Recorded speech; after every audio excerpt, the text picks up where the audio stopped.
ఈ రోజు చెప్పబోయే కథ శ్రీ వెంకటేశ్వర స్వామి వ్రతం కథ.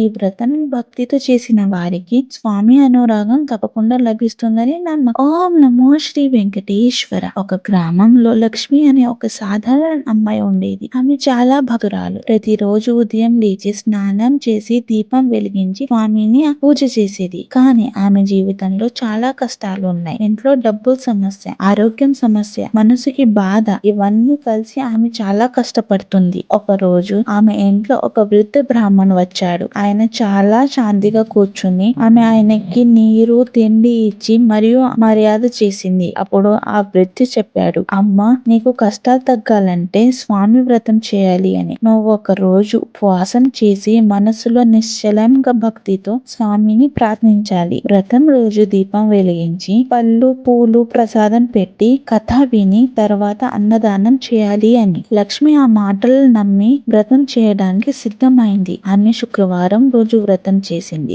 ఉదయం నుండి ఉపవాసం ఉండి ఓం నమో శ్రీ వెంకటేశయ్య అని జపం చేసింది. సాయంకాలం స్వామి ఫోటో ముందు దీపం వెలిగించి పళ్ళు, పూలు మరియు ప్రసాదం సమర్పించింది. భక్తితో ఈ వ్రతం కథ విని స్వామికి నమస్కరించింది. కొన్ని రోజుల్లో ఆమె జీవితంలో మార్పు కనిపించింది.